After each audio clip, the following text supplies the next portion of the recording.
الحمدللہ رب العالمین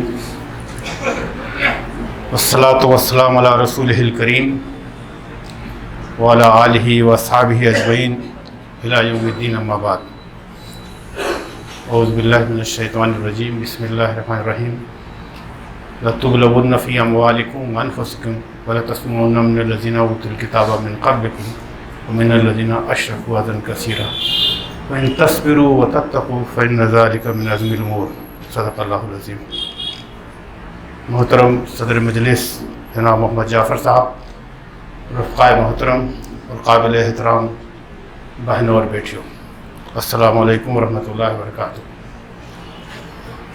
اشفاق احمد صاحب کے سلسلے میں بہت تفصیل سے باتیں آ چکی ہیں اور میں نہیں سمجھ پا رہا ہوں کہ اپنی بات کہاں سے شروع کروں۔ کچھ جذبات کا غلبہ ہے، کچھ یادیں ہیں۔ جیسے عبدالباسط انور صاحب نے بتایا کہ عبداللہ صاحب جب مرکز سے آ رہے تھے تو آپ کا کمرہ مجھے آپ نے دے دیا تھا۔ میں اب بھی کہتا ہوں آپ کا کمرہ اب بھی ہے، جب آئیے میں آپ کمرہ خالی کر دوں گا۔ اس کمرے کے جسٹ سامنے اشفاق احمد صاحب کا کمرہ تھا، تو مجھے ان کے شب و روز دیکھنے کا موقع ملا، کچھ سیکھنے کا بھی موقع ملا، کچھ تحریک بھی ملی اور بہت سارے اہم پہلو ان کی شخصیت کے سامنے آئے۔ میں صرف دو باتیں عرض کروں گا یہاں۔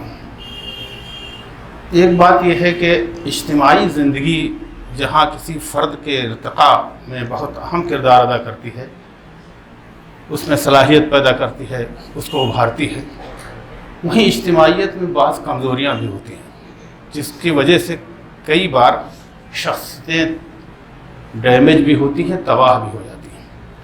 اس میں ایک کمزوری سب سے بڑی یہ ہے کہ جب ہم مل جل کر کام کرتے ہیں تو ایک دوسرے کی کمزوریاں بھی ہمارے سامنے آتی ہیں۔ اب ان کمزوریوں کو ہم اس کے پیچھے بیان کرتے ہیں، کئی بار اس میں مبالغہ بھی ہوتا ہے، مبالغے سے زیادہ کبھی کبھی معاصرہ بھی کام کرتا ہے، معاصرت بھی ہوتی ہے۔ شیطان کا غلبہ، شیطان کی کوشش تو یہی ہوتی ہے کہ آدمی کو اس کے راستے سے ہٹا دے، تو اس راستے سے شیطان آتا ہے۔ بڑے بڑے متقی، پرہیزگار، نیک لوگوں کو قریب سے اگر آپ کو دیکھنے کا موقع ملا ہو تو عام طور سے کمزوری پائی جاتی ہے کہ دوسروں کی کمزوریاں اس کے پیٹھ پیچھے بیان کریں۔ حالانکہ قرآن صاحب کا ولا یغتب بعضکم پیچھے غیبت مت کرو ولا تجسسوا ولا یغتب بعضکم بعضا، لیکن اس کمزوری پر قابو نہیں پا پاتے۔ میں اس پہلو سے اشفاق صاحب کی اس خوبی کا یہاں بیان ضرور کروں گا۔ میں نے کبھی بھی 4-5 سال ہمارے ساتھ رہے اور ان سے تعلق بھی رہا ہے، کبھی بھی کسی کے پیچھے کی کوئی کمزوری بیان کرتے نہیں سنا، اس کی برائی بیان کریں، کمزوری بیان کریں، کبھی بھی نہیں۔ بلکہ اگر ہم نے کبھی کوئی بہت ابھری ہوئی بات سامنے کسی شخصیت کی آئی بھی تو انہوں نے ہمیشہ ڈسکریج کیا اس کو، اور فوراً اس کے اچھے پہلو بیان شروع کر دیے۔ جو ابھرے ہوئے پہلو، اچھے پہلو ہوتے تھے وہ بیان کرنا انہوں نے شروع کر دیے۔ تو پھر بعد میں خود ہماری ہمت نہیں پڑتی تھی کہ کسی کوئی کمزوری بیان کروں، کیونکہ یہ ایک بہت بڑی خوبی ہے۔ تو میں عرض کرتا ہوں کہ اجتماعی زندگی میں شیطان کے حربے سے بچنے کے لیے ضروری ہے کہ ہر وقت اپنے اوپر نگاہ رکھے آدمی، اور ہر وقت اپنا تزکیہ اور اپنے باطن کی طرف اس کی متوجہ رہے۔ اور جو لوگ شعوری طور پر یہ کرتے ہیں تبھی وہ اجتماعی زندگی میں ترقی بھی کرتے ہیں اور ان کو آخری منزل اللہ کی رضا ان کو حاصل ہوتی ہے۔ تو اس پہلو سے ان کی ہوتی ہے۔ دوسری بات میں عرض کروں گا، قرآن کی جو آیت میں نے پڑھی ہے اس میں اللہ تعالیٰ نے دو صفات کو عزم الامور کہا ہے۔ وَإِن تَصْبِرُوا وَتَتَّقُوا إِنَّ ذَلِكَ مِنْ عَزْمِ الْأُمُورِ۔ عزم الامور کا مطلب یہ ہوتا ہے کہ بڑے حوصلے کا کام ہے، یہ کوئی معمولی آدمی نہیں کر سکتا ہے۔ اور اس کی دو باتیں بیان کی گئی، وَإِن تَصْبِرُوا وَتَتَّقُوا، صبر اور تقویٰ۔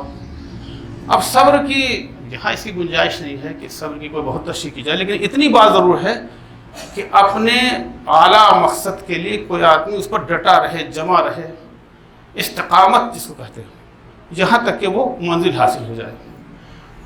تو یہ صفت جو عزم الامور کی تھی ان میں بدرجہ عدم پائی جاتی تھی، اس لیے پائی جاتی تھی کہ آیت پڑھی آپ تو پہلے ایک بات اور کہی گئی ہے، لَتُبْلَوُنَّ فِي أَمْوَالِكُمْ وَأَنفُسِكُمْ، ہم تمہیں ضرور آزمائیں گے مالوں کی کمی سے اور جان کی کمزوریوں سے. اب جان کی کمزوری میں وہ بیمار رہتے تھے.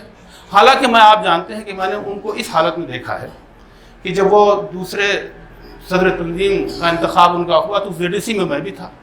بہت سارے لوگوں نے ان کی پہلو بیان کیے کہ ان کو کیوں صدر ہونا چاہیے, صدر تنظیم کو کیوں بنایا جانا چاہیے. اپنی اس وقت میں بہت صحت مند تھے وہ. تو ایک سامنے کھڑے ہو کر یہ تقریر بھی کی کہ چونکہ وہ بہت صحت مند ہیں اس لیے صدارت کا بوجھ آسانی سے اٹھا سکتے ہیں. بعد میں ان کی صحت خراب ہوئی اور شوگر ہوئی اور کیا ہوتا, اور اس وقت بھی صبر کا جو مظاہرہ کرتے, کبھی بھی اس شخص نے اپنی بیماری کے تعلق سے یا اپنے ذاتی مسائل نہ شکوا اللہ سے نہ بندوں کا کوئی شکوا. یہ بہت اونچی بات ہے. اسی لیے قرآن نے اس کو عزم الامور کہا ہے. قرآن اللہ تعالیٰ جس کو کہے یہ بڑے حوصلے کا بات ہے. تو یہ صفت پایا جانا بہت بڑی بات ہے. پھر دوسری بات تقویٰ کی بات ہے. اب تقویٰ پرہیزگاری کے سلسلے میں بہت ساری باتیں, اس لیے میں اسے عرض نہیں کرتا ہوں. صرف اتنی بات ضرور کہوں گا, ان کی نمازوں کو دیکھا ہے ہم نے. نماز روزے آدمی رکھ لیتا ہے, لیکن اپنے کام کی طرف ڈیڈیکیشن, وہ پوری ایمانداری سے کرنا, یہ بہت کم لوگوں کے اندر ہوتا ہے. بلکہ ان کو یہ احساس ہے جتنا مجھے کرنا چاہیے تھا شاید اتنا نہیں کر پا رہا ہوں. اسی کا نام تقویٰ ہے نا, کہ جو بڑی ذمہ داری آپ کو دی گئی ہے اس پر کیسے اللہ سے ڈرتے ہوئے اس کام کو پوری طرح سے انجام دیں. یہ بھی ان کو بدرجہ ادب پایا جاتا تھا. اب میں آخری بات کہہ کے اپنی بات ختم کرتا ہوں چونکہ وقت بہت کم ہے. بہت ساری باتیں ہیں اور بہت ساری باتیں آ چکی ہیں. یہاں ابھی کسی نے کہا ہے کہ اللہ تعالیٰ نے ان کو جنت عطا کرے اور جنت ان کو نصیب ہو. دعائیں بھی کی ہیں اور بہت سے لوگوں نے کہا کہ ان کو جنت مل گئی. میں ایک علامت آپ کو بتاتا ہوں کہ وہ جنتی ہیں, ہو گئے. جس لیے اللہ کے رسول نے فرمایا کہ جب کسی جنازے کو جاتے ہوئے دیکھو اور لوگ یہ کہہ رہے ہیں کہ یہ بہت نیک آدمی ہے تو اس کے لیے جنت واجب ہو گئی.